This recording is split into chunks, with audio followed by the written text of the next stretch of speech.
Israel ने claim किया है कि उन्होंने हिजबुल्लाह के टॉप कमांडर नासरुल्लाह हसन को बेरूत में मार दिया है। इजराइल की स्ट्रेटजी हमेशा रही है कि जब 2-3-4 देश या दुश्मन उस पर मिलकर वार करते हैं तो वो चुन चुन के मारता है। 7 अक्टूबर को जैसे सब जानते हैं, हमास ने इजराइल के ऊपर एक भीषण हमला किया था, अनप्रोवोक्ड हमला। उसके सिविलियंस 1200 इजरायली नागरिकों को, शहरियों को बेरहमी से मार डाला था, औरतों को मारा, बलात्कार किया, बच्चों को मारा और कोई 250 हॉस्टेज लिए थे। जवाब में इजराइल ने भीषण पलटवार किया। तकरीबन 1 साल युद्ध चला है। अब उसने हमास की कमर जब तकरीबन तोड़ दी है तो उसने centre of gravity of operations को शिफ्ट कर दिया है और वो अब हिजबुल्लाह के बरखिलाफ लेबनान बॉर्डर पर फाइटिंग शिफ्ट हो गई है। और इसके चलते पिछले साल से हिजबुल्लाह भी छुटपुट फायर करते जा रहा है। पहले anti tank guided missiles border के इलाके में जो 3-4 मंजिलें इमारत थीं उनसे वो anti tank guided missiles fire कर रहा था, इजरायली टारगेट्स पर एट्रिशन वॉर कर रहा था, लगातार छोटा छोटा नुकसान पहुंचा रहा था। तो इजराइल ने उसका जो पलटवार किया है वो एयर पावर से किया। जो बॉर्डर बेल्ट में कोई तमाम बिल्डिंगें थी उसको उसने निस्तनाबूत कर दिया ताकि वहाँ से ATGM फायर ना किए जा सकें। फिर हिजबुल्लाह ने थोड़ा पीछे हटकर रॉकेट फायर करने शुरू किए, उसको उसने अपने आयरन डोम वगैरह से इंटरसेप्ट कर लिया और जब भी ऐसा हुआ भीषण एयर स्ट्राइक्स करी, पलटवार किया। 17 सितंबर से इजराइल ने तो ऑल आउट युद्ध शुरू कर दिया हिजबुल्लाह के बरखिलाफ। पहला उसने 17 सितंबर 18 सितंबर को इंटेलिजेंस ऑपरेशन किया जिसके तहत उसने जो इजरायली ने जो एक हंगेरियन शेल कंपनी के थ्रू जो पेजर सप्लाई किए थे हिजबुल्लाह को उसमें उसने जो है जो उनकी लिथियम आयन बैटरीज थी उनको फोड़ दिया। वॉकी टॉकीज में लिथियम आयन बैटरीज थी उनको फोड़ दिया और कोई 3000 घायल हुए हिजबुल्लाह के कमांडर, उनके ऑपरेटिव्स, उनके सिविलियन मिलिट्री ऑपरेटिव्स और कोई 35 मारे गए। सबसे ज़्यादा जो इम्पैक्ट था वो साइकोलॉजिकल था कि भाई ये अब कम्युनिकेशन डिवाइसेस का इस्तेमाल कर रहे हैं इस तरह के लीथल अटैक्स के लिए और जिससे कि कईयों की आंखें गई हैं, पूरा आधा चेहरा उड़ गया है वगैरह वगैरह। तो वो काफ़ी हिल से गए। कुछ मिलिट्री एनालिस्ट का सोचना है कि जो इससे मेजर कमांड एंड कंट्रोल का एट्रिशन नहीं हुआ हिजबुल्लाह का, क्योंकि सन 2006 से हिजबुल्लाह ने फाइबर ऑप्टिक केबल्स पे ट्रांसफ़र कर दिया है अपना कमांड एंड कंट्रोल का सिस्टम। तो उनका कहना है कि केवल जो पुलिस वाले थे हिजबुल्लाह के और इस तरह के लोकल सिविलियन ऑपरेटिव्स थे वो मारे गए। बी दैट एज इट में वो हिल गए। ईरान भी घबरा गया कि साहब अब ऐसा हमला हम पे होगा। उसने सारे अपने पेजर और ये बंद करा दिए, वॉकी टॉकीज। 18 सितंबर से ईरान ने इजराइल ने लगातार ताबड़तोड़ जो है हवाई हमले हिजबुल्लाह पे शुरू कर दिए हैं, कमेंट्स कर दिए हैं, जिनके चलते कोई 1700 किलोमीटर वर्ग क्षेत्र में उन्होंने बमबारी करी है। कोई 1800 से ज़्यादा टारगेट्स को उन्होंने निस्तनाबूत कर दिया है, जिसमें ज़्यादातर टारगेट्स जो है वो रॉकेट लॉन्चिंग साइट्स और वो मिसाइल साइलोज और बैटरीज जहाँ से वो इजराइल के ऊपर रॉकेट दाग रहे थे उन पे प्रीएम्प्टिव हमला किया कि इसके पहले वो इजराइल पे फायर कर सकें। उन्होंने उनको पूरा मैपिंग कर चुके थे, उनको अपने सैटेलाइट से और ड्रोन से और फिर आर्टिफिशियल इंटेलिजेंस से उन्होंने पिन पॉइंट किए थे कहाँ कहाँ पे एक्टिविटी है, कहाँ कहाँ पे मिसाइल उन्होंने छुपाए हैं, रॉकेट छुपाए हैं और वो सारी टारगेट्स को उन्होंने बर्बाद कर दिया। और इसके फिर उन्होंने जो है कई कमांड एंड कंट्रोल टारगेट्स पे हिट किया।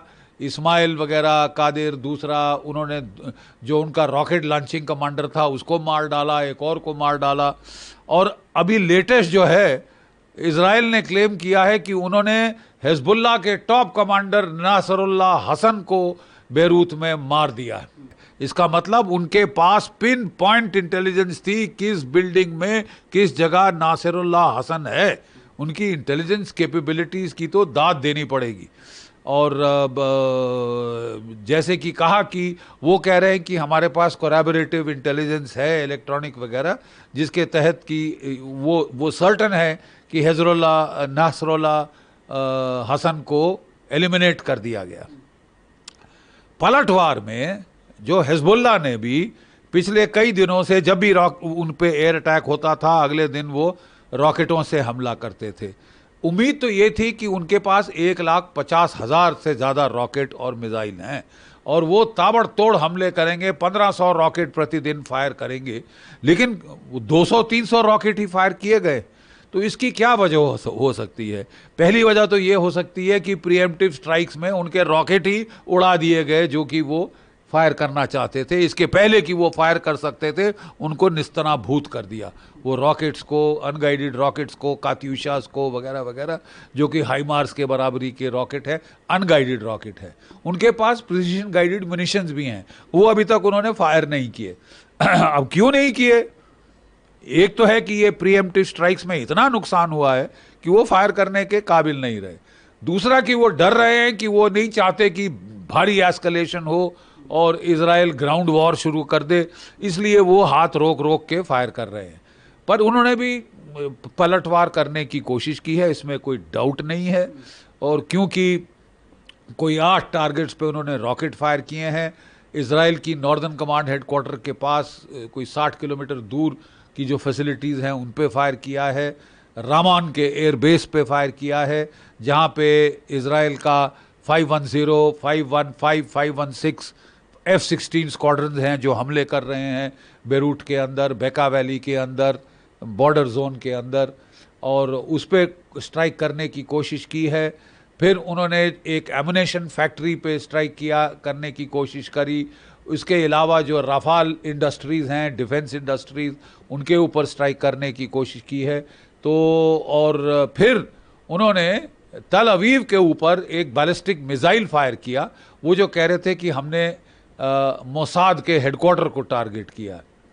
इजराइल कह रहा है कि हमने सारे रॉकेट मार गिराए हैं और कोई ख़ास नुकसान नहीं हुआ है, 6 घायल हुए हैं, ऐसा वो बोल रहे हैं। लेकिन ये भी गौरतलब है कि इजराइल ने सब फोटोग्राफी और वहाँ से इमेजरी आउट होनी बंद कर दी है। इसका मतलब वो नहीं दिखाना चाहता कि कितना नुकसान हुआ है, कितना इफेक्टिव है, कितना नहीं है, और कितना पेनिट्रेट कर गया है। बट अब बात यह है कि साहब, अमेरिका बहुत देर से चेता रहा था इजराइल को कि भैया एस्केलेट मत करो, अब सीज़ फायर कर लो, अब ख़त्म करो। इजराइल ने कहा कि साहब ये जो फायरिंग की है हिजबुल्लाह ने, इससे हमारे 60 से 70 हज़ार नागरिक हमको इवैक्यूएट करने पड़े हैं नॉर्दर्न इजराइल से, और उसके चलते साहब जो हमारी इंडस्ट्रीज़ हैं वो बंद हो गए हैं, वो बेचारे घर से बेघर हो गए हैं, और हम बर्दाश्त नहीं कर सकते। हमको ऐसी कंडीशंस क्रिएट करनी पड़े कि हमारे रेफ्यूजी जो है 70 हज़ार के करीब, वो वापस नॉर्दर्न इजराइल जा सके। हमको बर्दाश्त नहीं है कि कोई देश हम पे धड़ाधड़ रॉकेट फायर किए जा रहा है पिछले 1 साल से, और हम हाथ पे हाथ धरे बैठे हैं। इजराइल की स्ट्रेटजी हमेशा रही है कि जब 2-3-4 देश या दुश्मन उस पर मिलकर वार करते हैं तो वो चुन चुन के मारता है। पहले स्ट्रॉन्गेस्ट को जो है इमीडिएट थ्रेट को न्यूट्रलाइज करता है, फिर अगली थ्रेट, इस तरह करके वो चुन चुन के मारता है। तो उसने अब हमास को न्यूट्रलाइज करके वो हिजबुल्लाह पे टूट पड़ा है हाथ धो के। अमेरिकी परेशान हो रहे हैं क्योंकि वो वरिड हैं कि उनकी इलेक्शन के पहले एकदम एस्केलेशन ना हो जाए। तो उन्होंने बहुत मना करने की कोशिश करी, लेकिन इजराइल ने एक नहीं सुनी है। और फिर वो जैसे कि वो करते हैं, वो छः करते हैं, लेकिन उसके बाद उनके मतलब नेल्सन आई टर्न कर लेते हैं, ठीक है जो करना है करो। और वो अब इजराइल को कह रहे हैं भैया जो भी करना है जल्द से जल्द कर लो, क्योंकि हमारे जो एयरक्राफ्ट कैरियर बैटल ग्रुप्स हैं वो कितने महीनों से लगे हुए हैं वहाँ, उनको भी रीसप्लाई करना है, खाना पानी, एमुनेशन वगैरह, वाटर उसमें करना है, क्रूज़ को ब्रेक देनी है। तो जो कुछ करना है आप जल्दी करिए। इसके चलते इजराइल ने फोकस किया है पहले not so much on ground operation but intelligence and air force के ऑपरेशंस के ऊपर बहुत भारी उसने तवज्जो दी है, क्योंकि उसकी सोच है कि वो इंटेलिजेंस ऑपरेशन जैसे वो पेजर और वॉकी टॉकी स्ट्राइक और जो एयर स्ट्राइक्स हैं उनके दबाव से इतना दबाव डाल सकता है हिजबुल्लाह पे कि उसे सीज फायर एक्सेप्ट करने के लिए मजबूर करें। जो बाइडेन भी यूएन जनरल असेंबली में कह रहे थे कि सारे देशों को दबाव डालना चाहिए कि 20 दिन 21 दिन का सीज फायर हो, लेकिन इजराइल ने साफ मना कर दिया है कि साहब जब तक हमारे लोग सुरक्षित नहीं हैं हम कोई सीज फायर एक्सेप्ट नहीं करेंगे और हम जो है ताबड़तोड़ हमले करते जाएंगे जब तक या तो हिजबुल्लाह सीज फायर एक्सेप्ट करे और अपने फोर्सेस को विड्रॉ करे। याद रहे कि 1982 की लड़ाई में इजराइल ने हमला किया था, ग्राउंड अटैक, और लितानी नदी के पीछे धकेल दिया था हिजबुल्लाह को। उसके बाद वो फिर आगे आ गए थे जब वो ख़त्म हुआ ऑपरेशन, और फिर 2006 में दोबारा हमला किया था इजराइल ने बड़ा ज़ोरदार, और उसके बाद ये तीसरी बार है जबकि वो ताबड़तोड़ हमले कर रहा है, प्रीएम्प्टिव स्ट्राइक्स कर रहा है, काफ़ी नुकसान पहुंचा दिया है उसने हिजबुल्लाह को। कई मिलिट्री एनालिस्ट की सोच है, एलिस्टेयर क्रुक वगैरह की, कि साहब ये मेरा ख्याल इतना नहीं है कि हिजबुल्लाह की कमर टूट गई है, लेकिन साफ विदित है कि साहब वो स्ट्राइक बैक नहीं कर रहा। अब क्यों नहीं कर रहा? Is it as per strategy की अभी नहीं, थकने दो इनको। और गौरतलब है कि इजराइल की डिफेंस फोर्सेस 1 साल से लगातार लड़े आ रहे हैं, मोबिलाइज हो चुके हैं, 1 साल हो गया, वो भी थक रहे हैं, उनको भी वापस इंडस्ट्रीज पे जाना है, इकोनॉमी का ख्याल करना है। तो कब तक इजराइल सस्टेन कर सकता है? क्या ये स्टेमिना की लड़ाई होगी कि किस में स्टेमिना ज़्यादा है? वो जो शिया हैं वो तो बहुत सारी सफरिंग एब्जॉर्ब कर सकते हैं, मार खाने के लिए तैयार हैं वो बिल्कुल, क्योंकि कुछ है ही नहीं खोने के लिए खास। तो अब ये शायद जो स्टेमिना की लड़ाई हो जाए कि कौन ज़्यादा देर टिक सकता है। और जब अगर आज जो है वो पुष्टि कर रहे हैं कि हमने नासरुल्लाह हसन को मार डाला है, टॉप लीडर इसके, तो हिजबुल्लाह भी गुहार लगा रहा है ईरान को, मेरे आका बचाओ। उसने हथियार दिए, रिंग ऑफ फायर बनाया है चारों तरफ इजराइल के। ईरान ने प्रॉक्सी वॉर लड़ रहा है, क्योंकि बहुत इंटेलिजेंटली वो खुद नहीं लड़ना चाहता जब तक कि उसकी सॉवरेन टेरिटरी पे हमला ना हो। ठीक है, तो इसके चलते उसने अप्रैल में एक झटका दिया था कि साहब हम भी पलटवार कर सकते हैं, ये मत सोचना कि आप ही एक हो जो मार सकता है। तो इजराइल भी तब से बड़ा इच्छुक है कि किसी तरह ईरान को प्रोवोक किया जाए, हिजबुल्लाह को इतना प्रोवोक किया जाए कि वो लड़ाई को बढ़ाए, मजबूर करें अमेरिका को लड़ाई में आने में, और फिर अमेरिका और इजराइल मिलकर ईरान का बैंड बाजा बजा दें।